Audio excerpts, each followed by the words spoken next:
యేసుక్రీస్తునామం ఎందుకు నా వందనాలు. ఈ దిన వాక్య నిమిత్తము అపోస్తుల కార్యములు 28వ అధ్యాయం 8వ వచనం చదువుకుందాము. అప్పుడు పొప్లి యొక్క తండ్రి జ్వరము చేతను రక్తభేద చేతను బాధపడుచు పండుకొని ఉండెను. పౌలు అతని వద్దకు వెళ్ళి ప్రార్థన చేసి అతని మీద చేతులుంచి స్వస్థపరచెను. దేవునికి స్తోత్రం. హల్లెలూయా, హల్లెలూయా, హల్లెలూయా.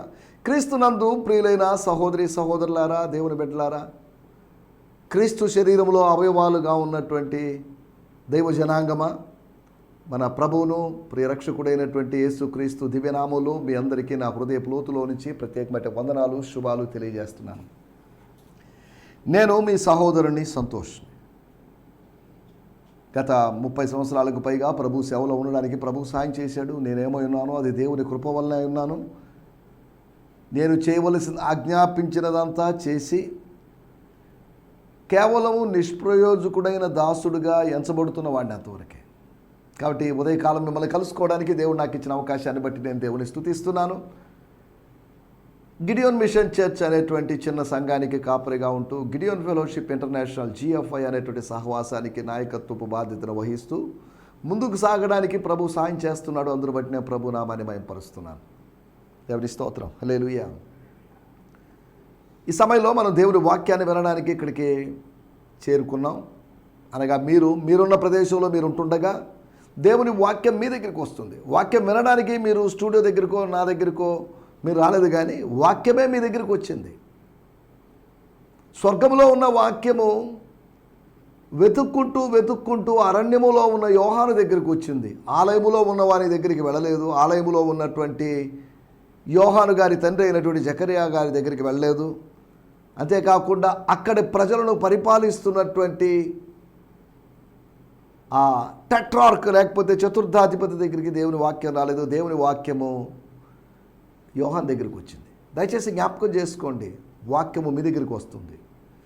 మీరు ఫిజికల్గా రీచ్ కాలేని ప్రదేశంలో, అనగా ఈ రోజుల్లోని ఈ నెట్వర్క్స్కి, ఈ మొబైల్ నెట్వర్క్స్కి పరిమితులు ఉంటాయేమో, కానీ దేవునికి పరిమితులు లేవు. He can reach everywhere, he can reach everyone.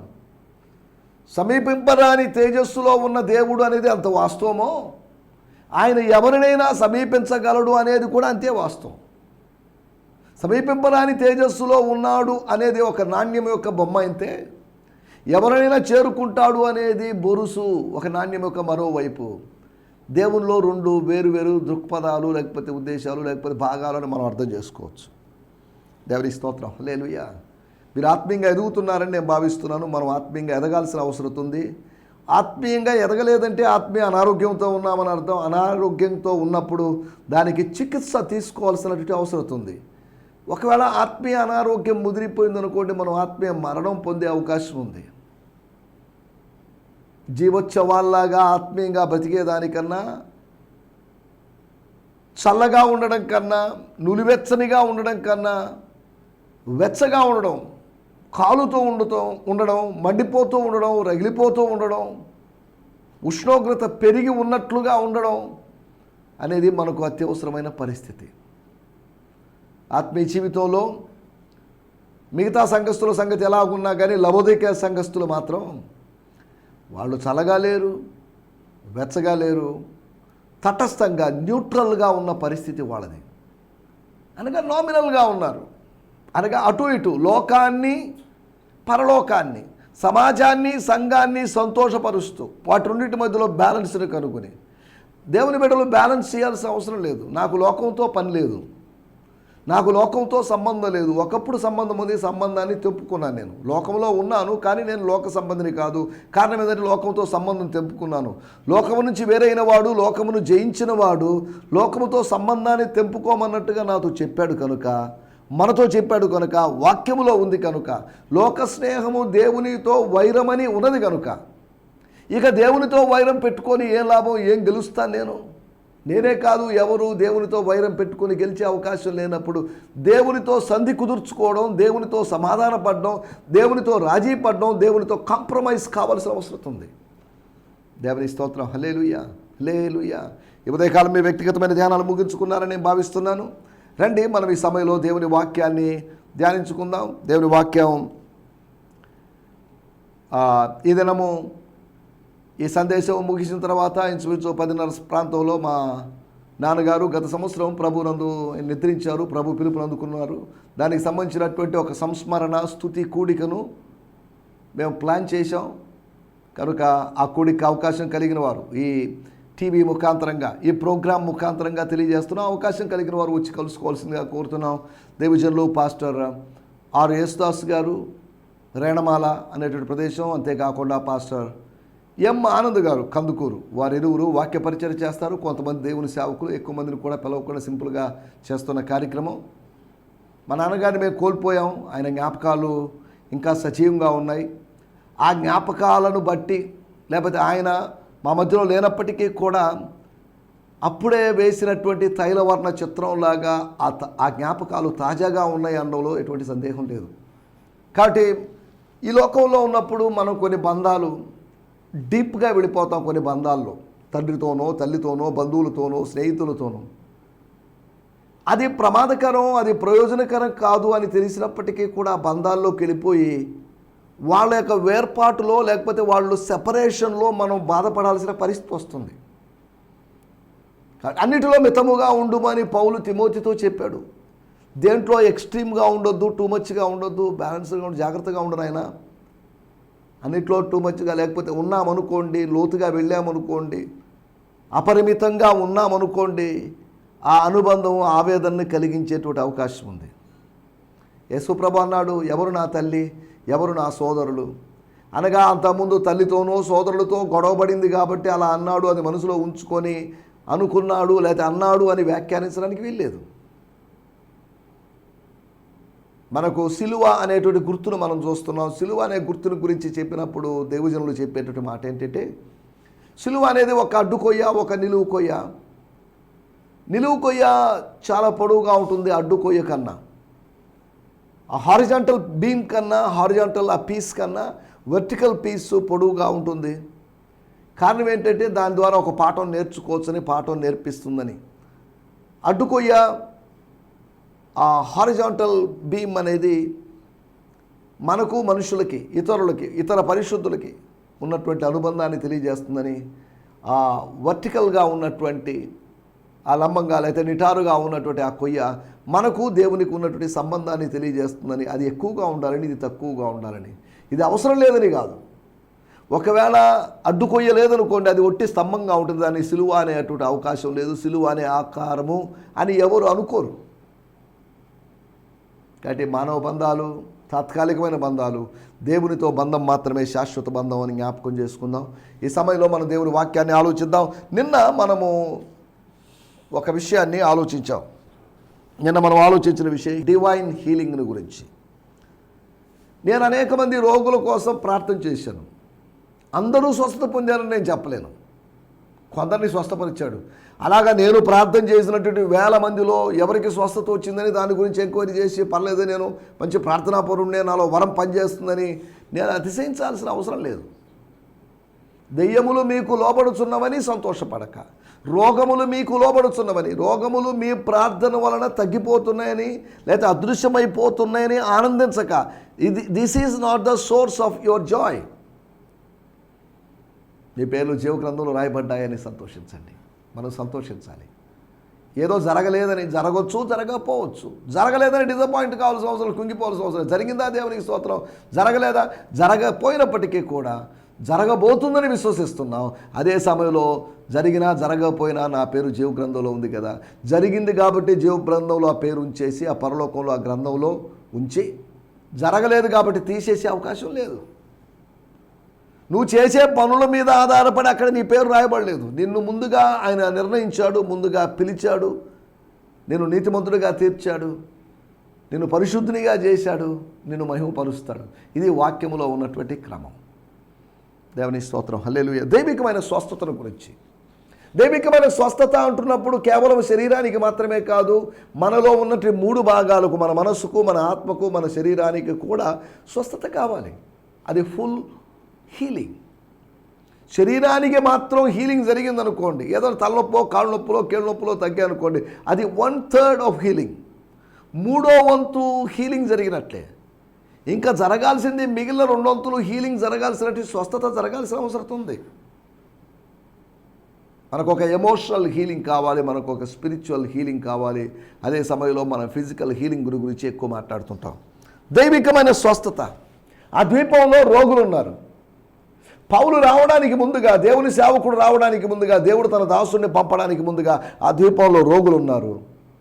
కానీ దేవుని సేవకుడు వచ్చి పరిచయం చేస్తూ జస్ట్ 3 నెలలు ఉండేసరికి అక్కడ రోగులు ఎవరూ లేరు. లూకా చేసిన ప్రయత్నాల వలన అక్కడ రోగం లేకుండా పోయిందని కాదు, లూకా ఇచ్చిన మెడిసిన్స్ వలన అక్కడ మొత్తం జబ్బు సెట్ అయిపోయింది, అందరూ ఆరోగ్యవంతులుగా ఆరోగ్యప్రదమైనటువంటి ద్వీపంగా మారిందని కాదు అని అర్థం. దైవికమైన కార్యము. Without any medicine, without any meeting, consulting a doctor, they were healed. Divine healing occurred there. పిల్లల రొట్టెను ఆ పిల్లలు అనుభవించారు. అంతకుముందు వాళ్ళు పిల్లలు కాదు కనుక వాళ్ళు కుక్క పిల్లలు లాంటి వాళ్ళు. ఎప్పుడైతే పిల్లలు అయ్యారో, కుక్క పిల్లలు పిల్లలు అయ్యారో, అనగా అన్యజనులు అనబడిన వాళ్ళు ఆత్మీయులు అయ్యారో, అప్పుడు బల్ల మీద రొట్టెలని వాళ్ళకి తినే అవకాశం ఉంది. అనగా that's a bread of healing. Children's bread is healing. దేవుని స్తోత్రం. మొట్టమొదటి విషయం, పొప్లి యొక్క తండ్రి అనారోగ్యంతో ఉన్నాడు, దేవుడు ఆయనను దర్శించాడు. అంతేకాకుండా ఆయనను బట్టి, ఆయనకు కలిగిన స్వస్థత కార్యాన్ని బట్టి ఇతరులు కూడా స్వస్థత పొందుకున్నారు. ఆ గ్రామంలో ఒక హీలింగ్ రివైవల్ జరిగిందని అర్థం చేసుకోగలం. రెండవదిగా, జ్వరాన్ని గురించి మాట్లాడుకుంటున్నప్పుడు 4 ఉదాహరణలు మీకు జ్ఞాపకం చేశాను. ఒకటి, పొప్లి తండ్రి యొక్క జ్వరం వేడడం గురించి.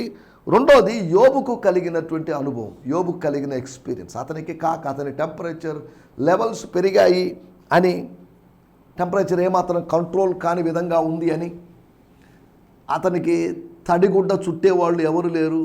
తడిగుడ్డ చుట్టడం అనేటువంటి టెక్నిక్ ఆ రోజుల్లో తెలుసో లేదో మరి మనకు తెలియదు. తను బూడిదలో ఉన్నాడు, చిల్ల పెంకులతో గోక్కుంటున్నాడు, తనలోంచి ఉష్ణం బయటకు వస్తుంది, తన పరిస్థితి దీనంగా ఉంది, తాను సావును ముందు తన కనుల ముందు ఉంచుకొని ఉన్నాడు. దేవుడు కార్యం జరిగించాడు. మూడోదిగా, సీమోను పేతురు అత్తగారికి, మదరిన్లా గారికి అనారోగ్యం వచ్చింది, జ్వరం వచ్చేసింది. యేసు అక్కడికి వచ్చాడు. సీమోను పేతురు మా అత్తగారికి, మా అత్తమ్మగారికి బాగాలేదండి, మీరు రండి, you just pray for her. యూదా విధానంలో అప్పటికి బెతస్తా కోనేరుంది, అప్పటికి వేరు ఆరోగ్య విధానాలు ఉన్నాయి. అయినప్పటికీ కూడా యేసు యొక్క స్పర్శ, యేసు యొక్క ప్రార్థన ద్వారా ఏదో జరుగుతుందని విశ్వసించి సీమోను పేతురు ఆమె కొరకు ఆయనను అతని ఇంటికి, వాళ్ళైతే వారింటికి ఆహ్వానించాడు. అక్కడ స్వస్థ జరిగింది. స్వస్థ పొందిన వెంటనే ఆమె పరిచర్య చేయడం, ఉపచారం చేయడం ఆరంభించిందని మనం చూస్తున్నాం. తర్వాత 4వదిగా, ప్రధాని కుమారుని యొక్క స్వస్థత. అతను కూడా జ్వరంతో బాధపడుతున్నాడు.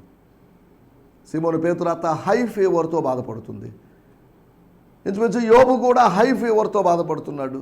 పొప్లి పరిస్థితి ఏంటో మనకు తెలియదు. కొన్నిసార్లు జ్వరం రాత్రులు పూటే వస్తుంటుంది, కొన్నిసార్లు కంటిన్యూగా జ్వరం ఉంటుంది. ట్యాబ్లెట్ వేసుకున్నప్పుడు తగ్గినట్టుగా 1 or 2 hours తగ్గినట్టు మళ్ళీ తర్వాత జ్వరం వచ్చే పరిస్థితులు ఉన్నాయి.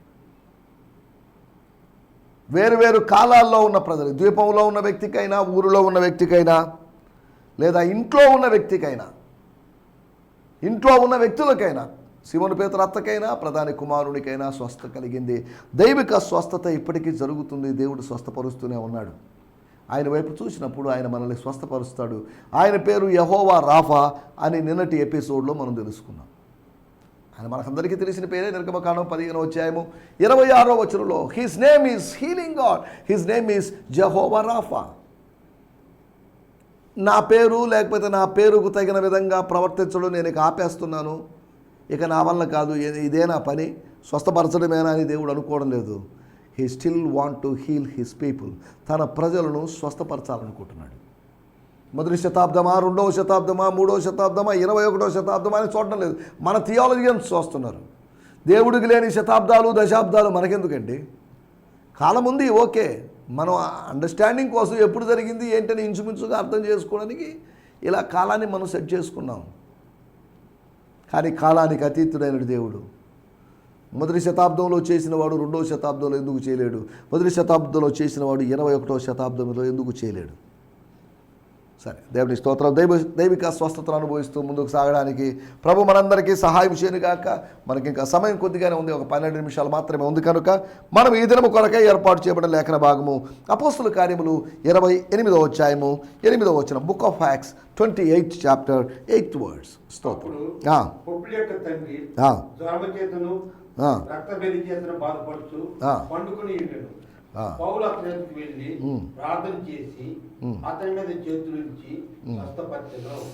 దేవుని స్తోత్రం. నిన్న మొన్న కూడా ఈ వాక్య భాగం నుంచి ఇదే వచనం నుంచి మనం ఆలోచించడం జరిగింది. ఈ దినం కూడా ఇందులోంచి కొన్ని విషయాలు మీకు జ్ఞాపకం చేసి తర్వాత మిగిలినటువంటి వచనాల్లోకి అధ్యాయంలోకి వెళ్దాం. His father lay sick in bed suffering from fits of high fever and dysentery. So Paul went into his room and after praying placed his hands on him. He was instantly healed. దేవుని స్తోత్రం. అనగా ఒకవేళ పౌలు గారు వచ్చి చూసినప్పుడు, పౌలు గారు పొప్లి గారితో మాట్లాడుతున్నప్పుడు ఆ మాటలు విని అతనిలో ఏమైనా విశ్వాసం కలిగిందేమో ఆ పెద్ద వ్యక్తిలో, లేకపోతే తండ్రి గారిలో, ఆ ఏజ్డ్ అడ్వాన్స్ ఏజ్లో ఉన్నటువంటి సీనియర్ సిటిజన్లో ఏదైనా కలిగిందేమో. అందుకని ఇమీడియట్లీ ఆయన దగ్గరికి వెళ్ళాడు. ఆయన పలకరిద్దామని వెళ్ళాడు. పలకరిద్దామని కాదు, ప్రార్థించి ప్రభు నామములో స్వస్థతను అనుభవింప చేయడానికి ఆయన వెళ్ళాడు. అపోస్తలుల కార్యం 14వ అధ్యాయంలో ఒక చోట ఆయన బోధిస్తున్నప్పుడు ఒక వ్యక్తి స్వస్థత పొందుటకు కావలసిన విశ్వాసం పొంది ఉన్నాడని గ్రహించి వెంటనే ఆయన దగ్గరికి వచ్చి లేచి నడవమని చెప్పాడు. పౌలు గారు ఈయన విషయాలు అలా చెప్పలేదు, కానీ అతనికి స్వస్థత పొందడానికి కావలసిన విశ్వాసం ఉందని అనిపించింది. He sensed in the spirit that he got faith that leads to healing. దేవుని స్తోత్రం. హల్లెలూయా. మన టైటిల్ దేవుని కార్యాలు. దేవుడు స్తంభించిపోయిన దేవుడు కాదు, ఆగిపోయిన దేవుడు కాదు, స్టాగ్నెంట్ అయిన దేవుడు కాదు, నిలిచి ఉన్న దేవుడు కాదు. He's moving God, he's flowing God, he's working God, he's active God. He's not dead God but he's living God. ఆయన చనిపోయిన దేవుడు కాదు, మరణాన్నే చంపివేసిన దేవుడు, మరణాన్నే సంహరించిన దేవుడు, మరణాసుర మర్దనం జరిగించిన దేవుడు, ఆ మృత్యువునే మృత్యువుకి అప్పగించిన దేవుడు. దేవుని స్తోత్రం. హల్లెలూయా. మనం ఆలోచిస్తున్న విషయాలు దేవుని కార్యాలు. 28వ అధ్యాయము 1వ వచనం. 4 దేవుని కార్యాల గురించి మీకు త్వరగా జ్ఞాపకం చేస్తాను. అపోస్తలుల కార్యములు 28వ అధ్యాయం 1వ వచనం. మేము తప్పించుకొనిన తర్వాత మేము తప్పించుకొనిన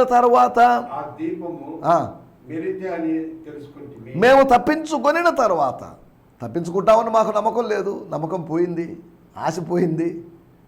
ఇక చచ్చిపోయాం, సమాధి కట్టే అవకాశం లేదు, మా జ్ఞాపకాలు కూడా పెద్దగా మిగిలే అవకాశం లేదు, మా గురించి వాళ్ళు తిరిగి వస్తారని మా కుటుంబ సభ్యులు ఎదురు చూసే అవకాశం ఉంది.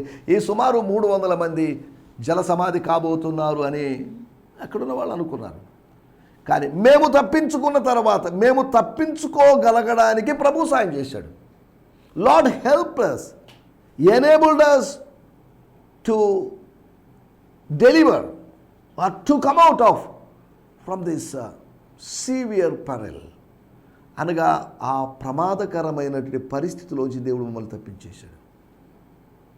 మేము తప్పించుకున్న తర్వాత, దేవుడు తప్పించే దేవుడు, ప్రమాదాల నుంచి తప్పించేటువంటి దేవుడు. ఎక్కడికైనా ప్రమాదాలకు గురవుతున్నారు, అది వేరే విషయం.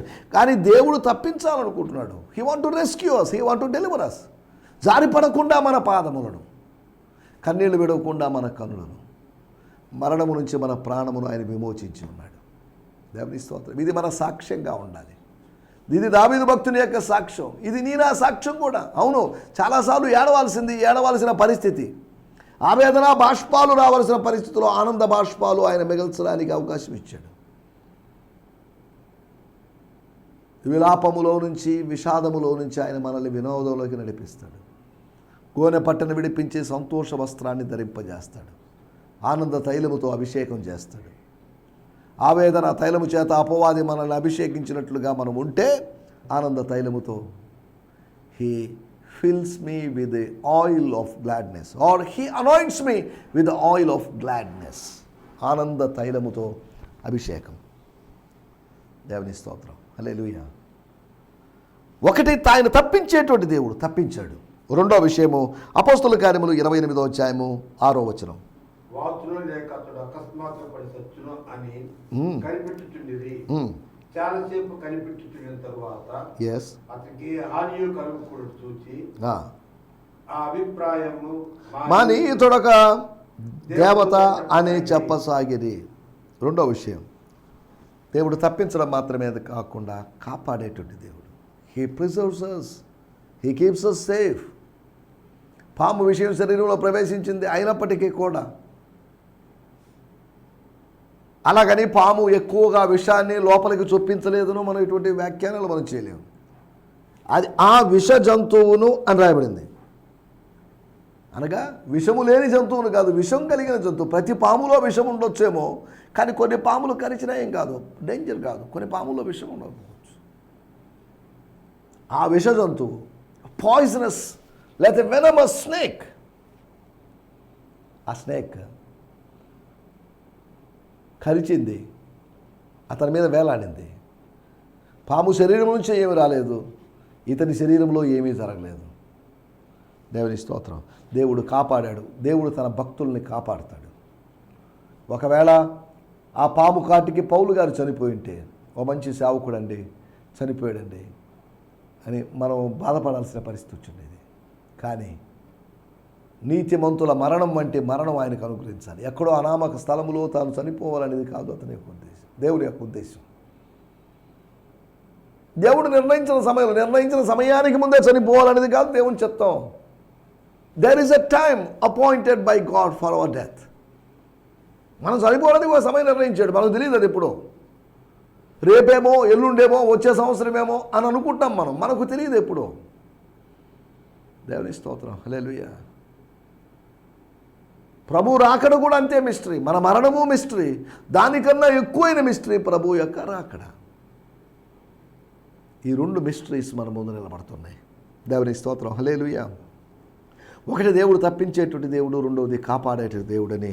మూడవదిగా మనం ఆలోచిస్తే 28వ అధ్యాయము 7వ వచనం, అపోస్తల కార్యములు 28వ అధ్యాయము 7వ వచనం. ఒకడు ఆ దీపములు ముఖ్యుడు, అతనికి ఆ ప్రాంతంలో భూములు ఉండేది. అతడు మమ్మల్ని చేర్చుకొని 3 దినములు స్నేహభావంతో ఆతిథ్యం ఇచ్చాను.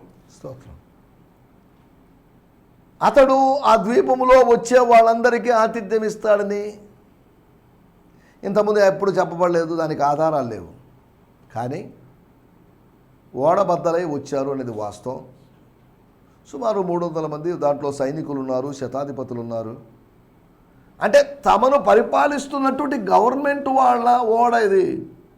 దొంగల ఓడ కాదు ఇది. సముద్రపు దొంగల యొక్క ఓడ కాదు. సముద్రపు దొంగలు కాదు వీళ్ళందరూ. దొంగలు అయి ఉండొచ్చు, కానీ ఈ దొంగల్ని పట్టుకొని తీసుకొని పోయి కైసరు ఎదురు నిలబెట్టాలి. మీరు ఇంతకుముందు ఎక్కడున్నారు అని అడిగితే మేము పలాని మెలితే ద్వీపంలో, ఓహో అది మందేలేండి, మన ఐలాండేలేండి. అయినా దేవుడు మన ఐలాండ్లోనే నా దగ్గరికి వస్తున్న మిమ్మల్ని నా ఆధ్వర్యములో ఉన్నటువంటి ద్వీపం దగ్గరికి పంపించాడే అని కూడా ఆయన ఆలోచించే అవకాశం ఉంది. దేవుని స్తోత్రం. హల్లెలూయా. దేవుడు పౌలును కదిలించాడు పొప్లి తండ్రి దగ్గరికి వెళ్ళడానికి. పొప్లి పర్మిషన్ తీసుకొని వెళ్ళాడో తీసుకోకుండా వెళ్ళాడో మరి మనకు తెలియదు. ముక్కుతూ మూలుగుతూ రోగావస్థలో రోగశైలిలో ఉన్నటువంటి ఆ మనిషి ఆహ్వానించాల్సిన అవసరం లేదు, ఎవరి ఆహ్వానం అవసరం లేదు. మనకు ఆ సమయంలో దైవికమైనటువంటి ఒక ప్రేరణ, ఒక పిలుపు చాలు. వాడు రోగిగా ఉన్నప్పుడు, వాళ్ళ ఇంట్లో మరణం జరిగినప్పుడు మాకు చెప్పలేదండి, ఫలాందండి, ఇదండి అని మనం ఆలోచించాల్సిన అవసరం లేదు. స్తోత్రం. ఈ సమయంలో మనం ఆలోచిస్తున్న మాట, దేవుడు God moved the man of God. దేవుడు పౌలును కదిలించి రోగి దగ్గరికి తీసుకొని వెళ్ళాడు. దేవుడు మనల్ని కదిలిస్తాడు. కదిలించేటువంటి దేవుడు. పుల్లల్ని ఏరుకోవడానికి తనను కదిలించాడు. ఇలా దేవుడు కదిలించేటువంటి దేవుడు, కదలికలు తీసుకొని వచ్చేటువంటి దేవుడు. ఆ ఊరి వాళ్ళందరూ మరియు అనేక సత్కార్యములతో మాకు సత్కారము చేశారు వాళ్ళు అని ఆ గ్రామస్తుల గురించి 10వ వచనం, లేకపోతే ఆ ద్వీపస్తుల గురించి రాయబడింది. అంటే దాని అర్థం ఏంటంటే వాళ్ళు కదిలిపోయారు. దైవజనులు 3 నెలలు ఉన్నారు, 90 రోజులు పైగా ఉన్నారు. వాళ్ళతో ఉన్నటువంటి అటాచ్మెంట్ని బట్టి వాళ్ళు కదిలిపోయారు. కదిలించలేని వారిని, కదిలించబడని వారిని, బండలాగా రాయిలాగా ఉన్నట్టు వారిని కూడా దేవుడు కదిలించగలడు. He can move anyone. He can move mountains. He can move men. ఆయన పర్వతములను కదిలించగలడు.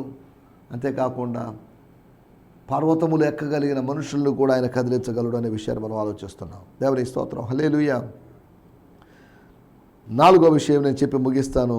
28వ అధ్యాయము 8వ వచనం. మొదటి వాక్యం. పొప్లి యొక్క తండ్రి జ్వరము చేతను రక్తవేది చేత పడుకొని ఉన్నాడు. పౌలు అతని ఎందుకు వెళ్ళి ప్రార్థన చేసి అతని మీద చేతి నుంచి స్వస్థపరచెను. దేవుని స్తోత్రం. హల్లెలూయా, హల్లెలూయా. పౌలు ద్వారా దైవికమైన స్వస్థత కలిగింది. అపోస్తల కార్యములు 19వ అధ్యాయంలో ఎఫెసీలో ఒక గొప్ప ఉద్యమే జరిగింది. పౌలు గారి దేహమునకు తగిలినటువంటి వస్త్రాలు, చేతి రూమాళ్ళు, ఇవన్నీ స్వస్థతను కలిగించేటువంటి సాధనాలుగా, మెటీరియల్గా మారిపోయాయి. దేవుడు గొప్ప కార్యాన్ని తన దాసుని ద్వారా, దాసుని యొక్క స్పర్శ ద్వారా కలిగించాడు అని మనం దీన్ని బట్టి ఖచ్చితంగా చెప్పవచ్చు. మనం ఆలోచిస్తుంటే మాటలు, దేవుడు చేసినటువంటి 4 కార్యాలు. ఒకటి, ఆయన తప్పించాడు, 300 మందిని తప్పించాడు. అంతేకాకుండా ఆయన కాపాడాడు, పౌలును కాపాడాడు. 4వదిగా ఆయన కదిలించాడు, కొంతమందిని పౌలును కదిలించాడు. ఆ ద్వీపంలో ఉన్న ప్రజలను కదిలించాడు. వాళ్ళు ఎంతమంది ఉన్నారో మనకు తెలియదు, వాళ్ళని కదిలించాడు. 4వదిగా ఆయన స్వస్థపరిచాడు పొప్లి తండ్రిని. అంతేకాకుండా ఆ గ్రామంలో ఉన్నట్టు మరి ఇతర రోగులను దేవుడు స్వస్థపరిచాడు, కదిలించాడు. దేవుని స్తోత్రం. హల్లెలూయా. కాబట్టి దేవుడు ఇట్టి కార్యాలు, తప్పించే కార్యం, కాపాడే కార్యం, కదిలించే కార్యం, స్వస్థపరిచేటువంటి కార్యం దేవుడు ఇప్పటికీ చేయగలడు. కనుక దైవ కార్యాలు జరగడం కోసం దేవునికి శక్తి ఉంది కాబట్టి దేవుడు కార్యాలు చేస్తాడు. ఆయన సమాధిలో ఉంటే ఆయన కార్యాలు చేయలేడు. సమాధిని బద్దలు చేసుకుని వచ్చాడు కనుక ఆయన కార్యములు చేయగలడు. సమాధిని అధిగమించి సమాధి పైన విజయాన్ని సాధించి స్వర్గానికి ఎక్కిపోయాడు. స్వర్గములో సజీవుడుగా ఉన్నాడు. స్వర్గములో ఆయన శవముగా లేడు, స్వర్గములో ఆయన సజీవుడిగా ఉన్నాడు. కనుక స్వర్గం నుంచి మన ప్రార్థనలకు జవాబును అనుగ్రహిస్తున్నాడు. ఈ లోకానికి పై లోకానికి సంబంధం ఉంది అన్నట్టుగా మనకు పరలోకానికి ఒక కనెక్షన్ ఉంది. ఆకాశమునకు భూమికి పొడవైనటువంటి ఒక ఎత్తైనటువంటి ఒక నిచ్చెన వేయబడింది. నిచ్చెన లేకుండానే ఎక్కుతూ దిగ్గలరు దేవదూతలు, కానీ ఒక నిచ్చెన వేయబడింది. స్తోత్రం. Hallelujah, hallelujah. ఒక connection. Heaven want to connect with the earth. స్వర్గము పరిశుద్ధులతో, శిష్యులతో కనెక్ట్ కావడానికి చూస్తుంది. కాబట్టి దైవ కార్యాలు మన జీవితంలో చూస్తూ మనం ముందుకు సాగడానికి ప్రభు మనందరికీ సహాయం చేయనుగాక. ఆమేన్. హల్లెలూయా. ఈ సందేశము మీకు ఆశీర్వాదకరంగా ఉందని నమ్ముచున్నాము. ప్రార్థన అవసరతల కొరకు మమ్మల్ని సంప్రదించవలసిన మా చిరునామా గిద్యోన్ మిషన్ చర్చ్, 6వ వీధి, శాంతినగర్, నెల్లూరు 4, ఆంధ్రప్రదేశ్. పిన్ 524004. మా ఫోన్ నంబర్లు 7036443613 మరి ఒక నంబర్ 9392293010. మా ఈమెయిల్ ఐడి gfihmi2015@gmail.com. దేవుడు మిమ్మును ఆశీర్వదించునుగాక. ఆమేన్.